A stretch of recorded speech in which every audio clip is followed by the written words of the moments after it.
Welcome to the Murphy, Sam, and Jodi After the Show podcast. And when you get a chance today, if you're not following us on Facebook or Instagram, go ahead and do so. That's one way that we get the emails that we're about to do for you today. And, of course, at murphysamandjodi.com. You can also send us notes, and you can send us voice memos.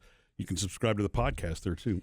We're going to get to some of your Grateful Friday comments from Instagram and Facebook because it is Grateful Friday. But I do want to say, going back to a couple of nights ago when I did Facebook Live and I had posted a picture, like, inviting everybody. There's a lot of women who are asking what color lipstick I was wearing, and I do love to answer those questions for ladies. You know, when you're What a woman, happens every time you wear that lipstick? Yes, the color is called habanero. It's really more of a fiery orange. People think it's red on me, but it's not. My hair is sort of orangish, I guess, is why it looks all color coordinated. But anyway, the color's habanero. It's beautiful. Is that the proper way to say that? Oh, I don't know. I don't know. Is it? I think it is. It's better than calling it clown red, right? Because it's not clown red. For the record. Yeah, time to scramble, so charming, Murphy. No, charming. It's a beautiful color. Did I not tell you that the other night? I did. I walked up and I said, "Your lipstick looks beautiful." It's a funny thing because not to go down this road, but I have always, my whole life, because my hair always has been a bright orange. When I was a little girl, it was even more orange. Really, really red hair. You know, there are redheads who even seem subtle, and I never was. Yeah. My hair was orange when I was born. Well, you know, when I first met you, your hair was really, really orange. And when we first got married, it's changed color over time. It has changed. It's gotten more subtle over time, which is nice, I guess. But anyway, my point being, growing up like that, I always wore pink or subtle lip colors. I never wanted to be too bright. I already thought I was naturally too bright. So I never wanted to, and so you get in these habits.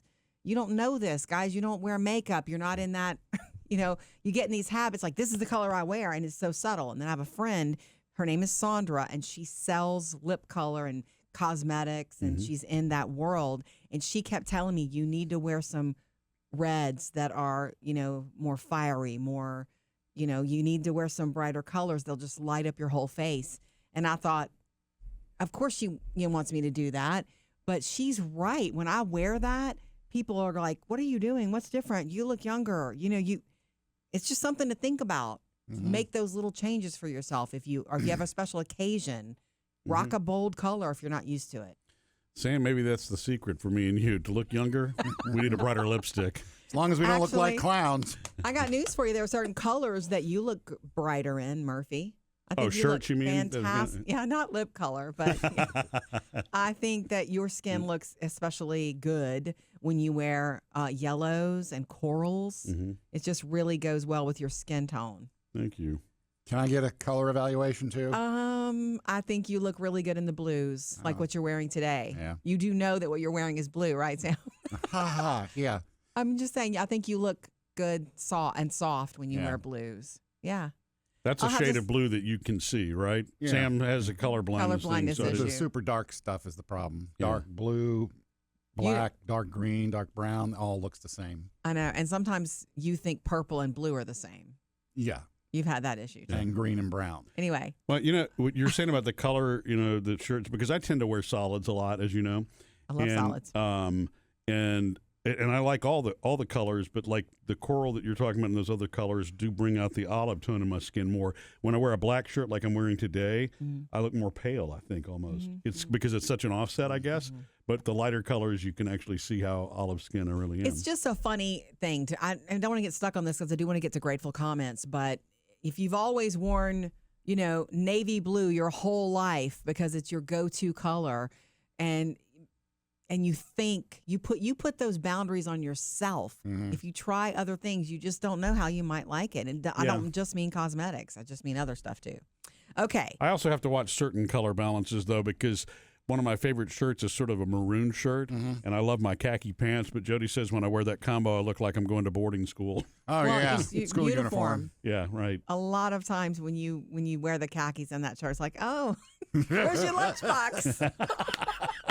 So cute. Okay, it's Grateful Friday, and I love what you send us that you're grateful for, because you always say, tell us the little and big things you're grateful for in your life. Deanna says, grateful for a visit from my son in the Marine Corps. We have a week of birthdays in our family, and he took leave to come see all of us. Nice. Yeah, and grateful Awesome. for another year that has passed and still well and happy. Really good. That's perfect. See, there's a little and a big thing. Heather says, I'm grateful to be recognized for my hard work this week and that my daughter is moving home for her gap year this weekend.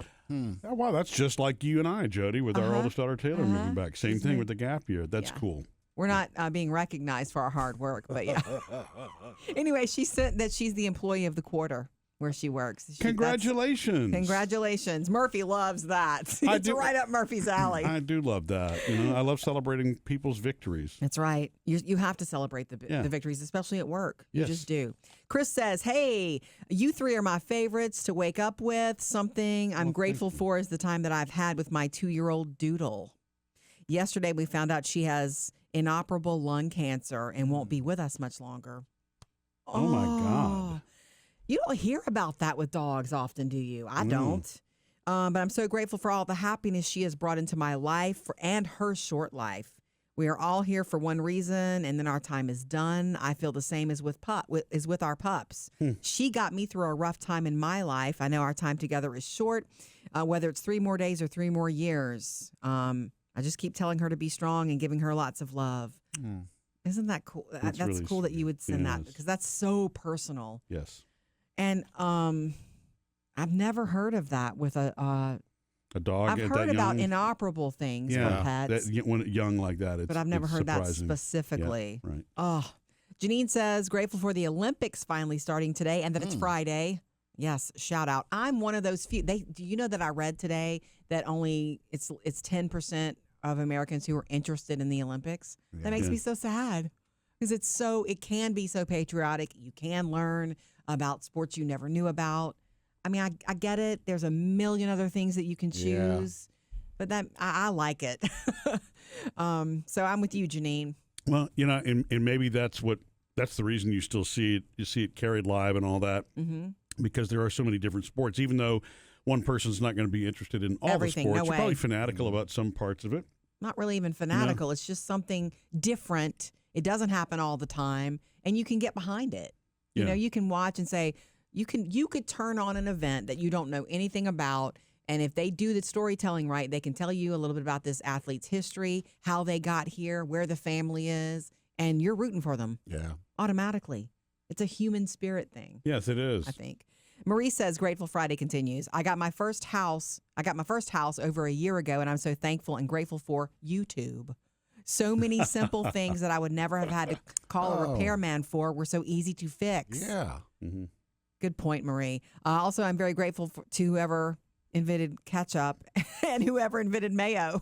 Yay. See, little and big things. Keep it coming on our Instagram and Facebook pages.